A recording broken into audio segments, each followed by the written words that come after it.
Assalamualaikum warahmatullahi wabarakatuh. Bismillahirrahmanirrahim. Perkenalkan, nama saya Yuliana Triwulandari, nomor induk mahasiswa 203830324046 dari Program Studi Ekonomi Syariah, Fakultas Ekonomi dan Bisnis Islam, kelas B, mahasiswa IAIN Madura.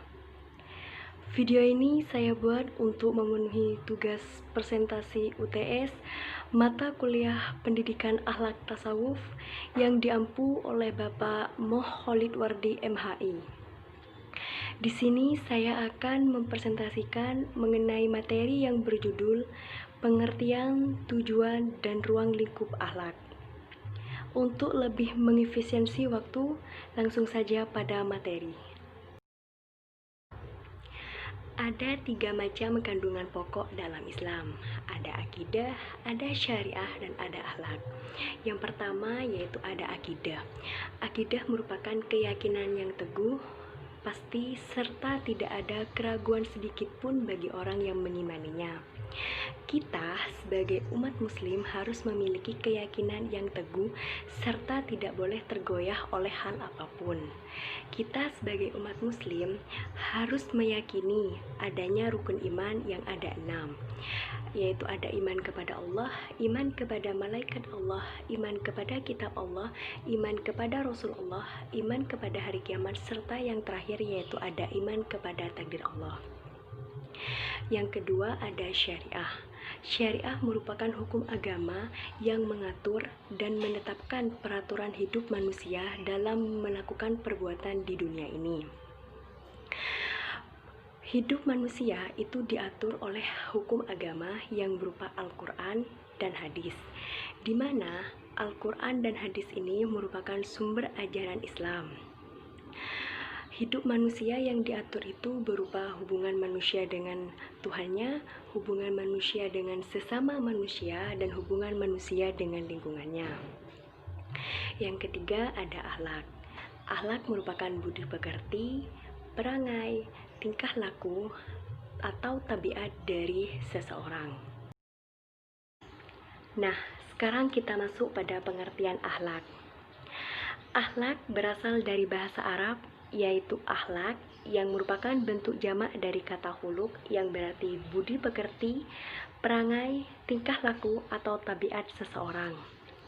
Akhlak adalah keadaan jiwa seseorang yang mendorong seseorang untuk melakukan perbuatan-perbuatan tanpa melalui pertimbangan pikiran terlebih dahulu. Huluk merupakan sifat internal diri, sedangkan suluk adalah penampakan eksternal dari huluk. Suluk adalah ciri dan tanda dari huluk. Kata huluk yang berarti budi pekerti yang berasal satu akar kata dengan kata khalq atau penciptaan, di mana mengandung 3 makna. Yang pertama yaitu huluk menunjukkan sifat-sifat alamiah dalam penciptaan fitrah manusia dalam bentuk yang lurus dan erat. Yang kedua yaitu akhlak mencakup sifat-sifat muktasabah seseorang yang kemudian menjadi kebiasaan dirinya. Yang ketiga, akhlak mencakup 2 dimensi, yaitu ada dimensi jiwa dan batin serta dimensi perilaku zahir. Akhlak memiliki beberapa karakteristik atau ciri-ciri, diantaranya yaitu sebagai berikut. Yang pertama, akhlak adalah keadaan dan potensi diri seseorang yang bersifat tetap dalam diri seseorang. Artinya, akhlak ini bersifat internal, berada dalam diri seseorang. Akhlak tidak bisa digantikan dengan akhlak orang lain. Maksudnya apa? Akhlak yang ada dalam diri kita tidak bisa digantikan dengan akhlak yang ada dalam diri seseorang atau orang lain. Yang kedua, akhlak adalah sifat yang bisa memunculkan perilaku-perilaku dengan mudah tanpa adanya usaha. Maksudnya secara spontan, kita keluarkan secara spontan tanpa adanya pikiran terlebih dahulu atau pertimbangan pikiran terlebih dahulu.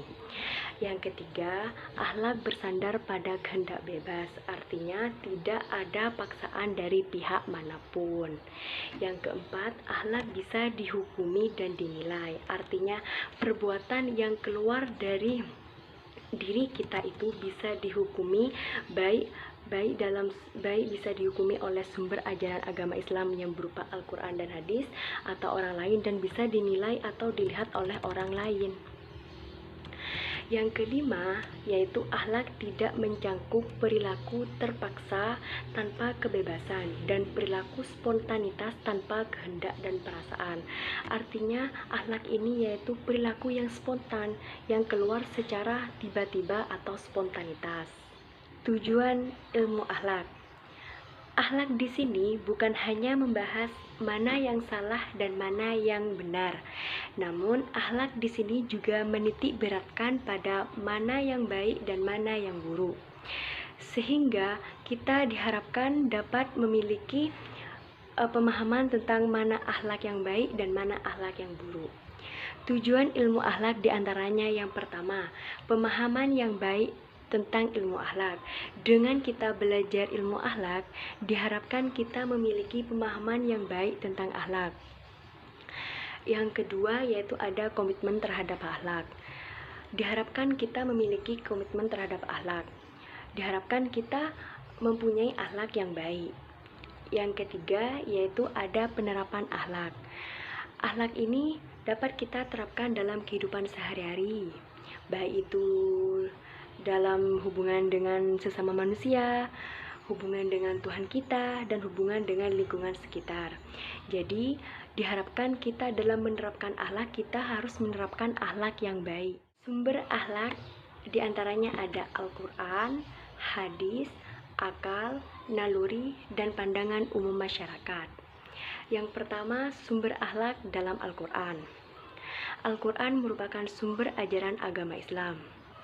Penjelasan mengenai akhlak juga diatur dalam Al-Quran, salah satunya dalam surat Al-Ahzab ayat 21 yang artinya yaitu, sesungguhnya telah ada pada diri Rasulullah itu suri tauladan yang baik bagimu, yaitu bagi orang yang mengharap rahmat Allah dan kedatangan hari kiamat dan yang banyak mengingat Allah. Itu salah satu surat yang menjelaskan tentang akhlak dalam Al-Quran, yaitu ada surat Al-Ahzab ayat 21. Yang kedua ada hadis. Hadis juga merupakan sumber ajaran kedua dalam agama Islam, di mana penjelasan mengenai akhlak di sini juga dijelaskan dalam hadis, di mana dalam hadis yang diriwayatkan oleh Al-Hadis, yang artinya yaitu, sesungguhnya aku Muhammad diutus menjadi rasul ke dunia ini untuk menyempurnakan akhlak. Itu salah satu hadis yang menjelaskan tentang akhlak yang diriwayatkan oleh Al-Hadis. Yang ketiga yaitu ada akal. Akal di sini juga bisa dijadikan sebagai sumber akhlak, di mana pemikiran kita tentang akhlak. Yang ketiga yaitu naluri. Naluri itu seperti batin atau hati. Yang kelima yaitu ada pandangan umum masyarakat. Pandangan umum masyarakat ini juga dijadikan sebagai sumber akhlak. Pandangan umum masyarakat mengenai akhlak itu seperti apa gitu. Itu dapat dijadikan sebagai sumber akhlak. Ruang lingkup akhlak. Ruang lingkup akhlak ada 6 macam. Yang pertama akhlak kepada Allah Subhanahu wa taala, yang kedua akhlak kepada diri sendiri, yang ketiga akhlak kepada keluarga, yang keempat akhlak kepada tetangga, yang kelima akhlak dalam kepemimpinan, serta yang keenam yaitu akhlak kepada lingkungan. Yang pertama yaitu akhlak kepada Allah Subhanahu wa taala. Akhlak kepada Allah Subhanahu wa taala yaitu berarti perilaku atau tindakan seseorang dalam melaksanakan kewajibannya terhadap Allah Subhanahu wa taala, seperti taat beribadah, mematuhi segala perintahnya dan menjauhi segala larangannya. Yang kedua yaitu akhlak kepada diri sendiri, yaitu perilaku diri sendiri dalam menyikapi segala sesuatu yang menyangkut diri sendiri atau kepribadiannya. Contohnya seperti etika, emosi.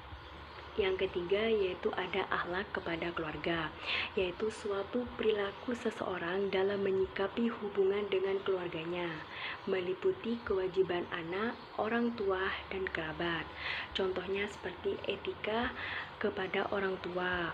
Misalnya kita harus menghormati kedua orang tua, mengikuti nasihat yang baik, dan sebagainya.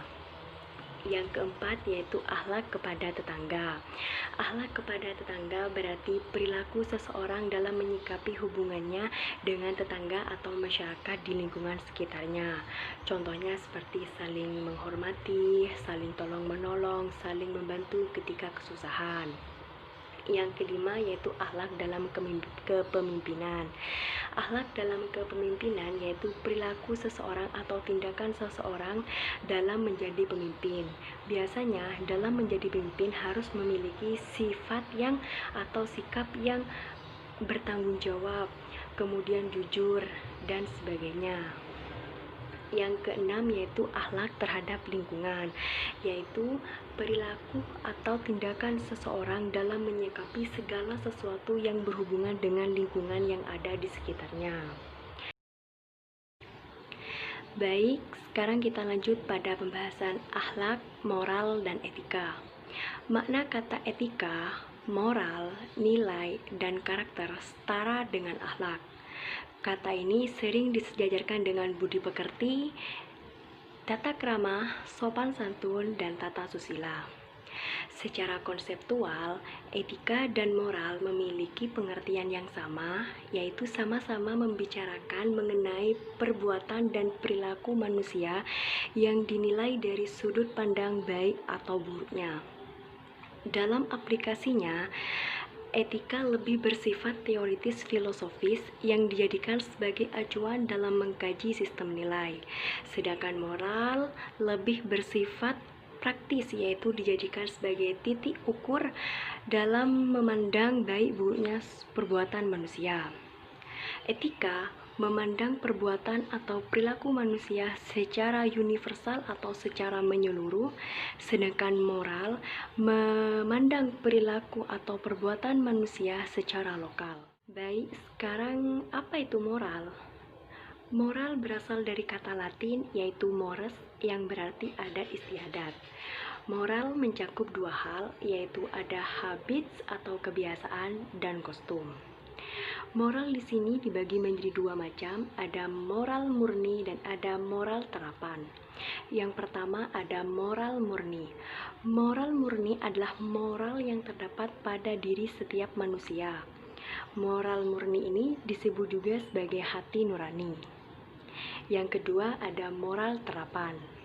Moral terapan adalah moral yang didapat dari ajaran filosofis, agama, dan adat istiadat yang ada di lingkungan sekitar kita, sehingga kita bisa terapkan atau diaplikasikan dalam kehidupan sehari-hari. Ada pula kata karakter. Apa itu karakter? Kata karakter berarti tabiat, sifat, atau watak seseorang yang membedakan manusia satu dengan manusia yang lainnya. Artinya, setiap manusia memiliki karakter atau sifat yang berbeda-beda. Orang yang berkarakter artinya orang yang berkepribadian dan berwatak. Kepribadian di sini adalah ciri atau sifat khas dari seseorang yang bersumber dari bentukan-bentukan yang diterima dari lingkungannya, seperti pada masa keluarganya dan atau sejak bawaan dari lahir. Karakter di sini identik dengan kepribadian atau akhlak seseorang. Jadi, karakter itu atau sifat seseorang itu mencerminkan akhlak dari seseorang tersebut. Lanjut pada pembahasan etika. Secara etimologi, etika berasal dari kata Latin yaitu ethikos yang berarti kebiasaan. Seorang manusia dapat dikatakan memiliki etika yang baik apabila sesuai dengan kebiasaan atau tingkah laku masyarakat pada umumnya. Secara epistemologi, etika adalah ilmu yang membicarakan tentang masalah perbuatan atau tingkah laku masyarakat yang dapat dipandang dari sudut baik atau buruknya. Secara filosofis, etika adalah penyelidikan terhadap kewajiban manusia serta hal-hal yang berkaitan dengan baik buruknya. Etika di sini tidak membahas tentang bagaimana kehidupan atau bagaimana keadaan manusia, tetapi etika di sini membahas tentang bagaimana manusia itu bertingkah laku yang benar atau berperilaku yang benar sesuai dengan aturan yang ada dalam kehidupannya. Etika dan etiket. Apa itu etika dan etiket? Etika dan etiket kadang diartikan sama, namun keduanya digunakan secara bergantian atau silih berganti. Etika dan etiket memiliki arti yang sama, namun dalam pengaplikasiannya atau penerapannya serta pelaksanaannya, etika dan etiket itu berbeda. Etiket berasal dari bahasa Prancis yaitu etiquette yang berarti kartu undangan, di mana ini lazim digunakan oleh raja-raja Prancis pada saat akan mengadakan pesta. Namun, seiring dengan berkembangnya zaman, istilah etiket ini menjadi berbeda, di mana etiket ini lebih menitik beratkan pada cara menerima tamu, cara bersopan santun, cara bertata krama yang baik, serta sebagainya. Jadi, etiket adalah aturan-aturan sopan santun dalam pergaulan. Kita sebagai manusia tentunya dalam hidup ini dikelilingi oleh yang adanya aturan. Nah, oleh karena itu kita sebagai manusia yang baik haruslah mengikuti atau mematuhi aturan tersebut. Terutama kita dalam bergaul sesama manusia, kita harus mengikuti aturan yang ada agar kita dinilai sebagai manusia yang baik oleh masyarakat sekitar. Lanjut pada pembahasan susila. Apa itu susila? Susila berasal dari bahasa Sanskerta, yaitu su yang berarti lebih baik dan sila yang berarti dasar-dasar. Jadi susila adalah peraturan-peraturan hidup yang lebih baik. Kita sebagai manusia tentunya dikelilingi oleh adanya aturan. Nah, untuk itu agar kita dipandang sebagai manusia yang baik, haruslah kita menaati atau mematuhi aturan-aturan yang ada dalam hidup ini. Baik, di sini saya akan memberikan contoh perilaku seseorang yang menerapkan etika yang baik dalam kehidupan sehari-hari. Untuk itu, mari kita simak videonya.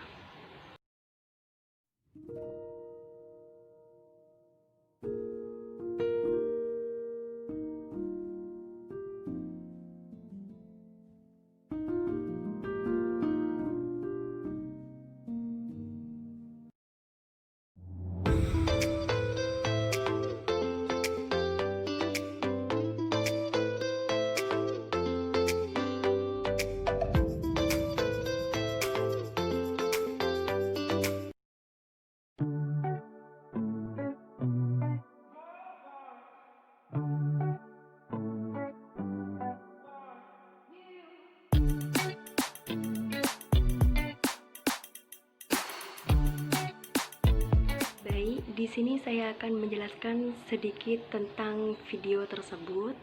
Pada video pertama yaitu tentang etika memasuki rumah. Di situ terlihat bahwa seorang perempuan yang datang dari berpergian dan ketika hendak memasuki rumah, dia tidak langsung masuk begitu saja. Tetapi dia mengetuk pintu terlebih dahulu, mengucapkan salam, dan ketika dibuka pintu oleh orang yang berada di dalam, lebih jelasnya itu orang tuanya, dia langsung mencium tangannya dan memasuki rumahnya. Yang kedua, contoh yang kedua yaitu adalah etika terhadap lingkungan, di mana di situ terlihat jelas bahwa seorang perempuan yang berperilaku baik terhadap lingkungannya, dia membuang sampah ke tempatnya, tidak membuang sampah sembarangan. Itu merupakan etika yang baik atau perilaku yang baik. Pada video yang ketiga itu adalah etika makan yang benar, di mana di situ terlihat bahwa seseorang perempuan yang hendak memakan, dia tidak langsung makan begitu saja, namun dia membaca doa sebelum makan terlebih dahulu. Kemudian setelah membaca doa makan, dia makan atau menyantap makanannya dengan menggunakan tangan kanan dan tidak berbicara. Demikian presentasi yang dapat saya sampaikan mengenai materi pengertian, tujuan, dan ruang lingkup akhlak. Semoga dapat bermanfaat serta menambah wawasan bagi kita semua. Apabila ada salah kata dalam pengucapan ataupun perbuatan, saya mohon maaf. Wabillahi taufik wal hidayah. Wassalamualaikum warahmatullahi wabarakatuh.